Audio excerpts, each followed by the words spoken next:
Hello നമസ്കാരം, എല്ലാവർക്കും ഇന്നത്തെ സ്വർണ്ണവില അറിയിക്കുന്ന ഗോൾഡ് റേറ്റ് ടുഡേ ചാനലിലേക്ക് സ്വാഗതം.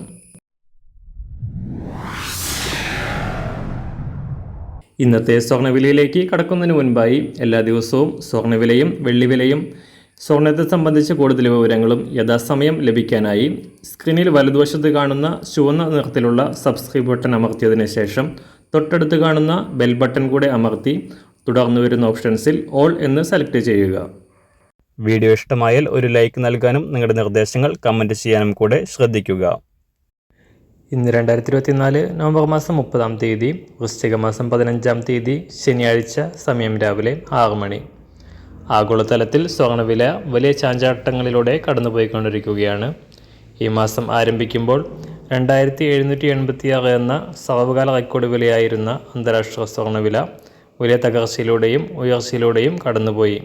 $2700 താഴെയായി വ്യാപാരം പുരോഗമിക്കുകയാണ് ഇപ്പോൾ. ഒരു വശത്ത് ഇസ്രായേൽ ഹിസ്ബുള്ള യുദ്ധത്തിൽ അയവ് വന്നത് സ്വർണ്ണവിലയെ താഴ്ത്തിറക്കിയെങ്കിൽ റഷ്യ ഉക്രൈൻ യുദ്ധം വീണ്ടും രൂക്ഷമായത് സ്വർണ്ണവില ഉയർത്താൻ സഹായിച്ചു.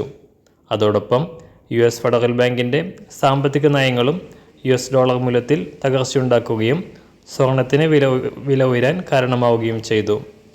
സംസ്ഥാനത്ത് വലിയ കയറ്റിറക്കങ്ങളോടെ കടന്നുപോയ സ്വർണ്ണവില ഇപ്പോൾ അല്പം സമ്മർദ്ദത്തിലൂടെയാണ് കടന്നുപോയിക്കൊണ്ടിരിക്കുന്നത്. ഇന്ന് കേരളത്തിൽ കാര്യമായ വിലമാറ്റത്തിന് സാധ്യതയില്ല. ഇന്നത്തെ സ്വർണ്ണവില അന്താരാഷ്ട്ര മാർക്കറ്റിൽ ഒരു ഔൺസ് സ്വർണത്തിന് $2661. സംസ്ഥാനത്ത് ഇന്ന് രാവിലെ 24 കാരറ്റ് സ്വർണ്ണവില 1 ഗ്രാം 7811 രൂപ, 1 പവൻ 62,488 രൂപ. 18 കാരറ്റ് സ്വർണ്ണവില 1 ഗ്രാം 5858 രൂപ, 1 പവൻ 46,864 രൂപ.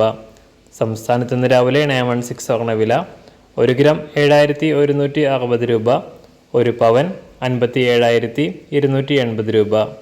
ഇന്നത്തെ വെള്ളിവില 1 ഗ്രാം 100 രൂപ, 1 കിലോ 1 ലക്ഷം രൂപ. ഇന്നത്തെ മാറി വരുന്ന പുതിയ സ്വർണ്ണവില ഇന്ന് രാവിലെ 10 മണിക്ക് ശേഷം പുതിയ വീഡിയോയിലൂടെ നിങ്ങളെ അറിയിക്കുന്നതാണ്. അതുപോലെ തന്നെ നമ്മുടെ ഫേസ്ബുക്ക്, ഇൻസ്റ്റാഗ്രാം അക്കൗണ്ടുകൾ വഴി കൂടുതൽ അപ്ഡേറ്റുകൾ നിങ്ങൾക്ക് ലഭിക്കുന്നതാണ്. അതിനായി താഴെ കാണുന്ന ലിങ്ക് ഫോളോ ചെയ്യുക. എല്ലാവർക്കും നല്ലൊരു ശുഭദിനം ആശംസിക്കുന്നു. അതുപോലെ ഇതുവരെ സബ്സ്ക്രൈബ് ചെയ്തിട്ടില്ലാത്തവർ സബ്സ്ക്രൈബ് ചെയ്യാനും കൂടെ ഓർമ്മിപ്പിക്കുന്നു. താങ്ക്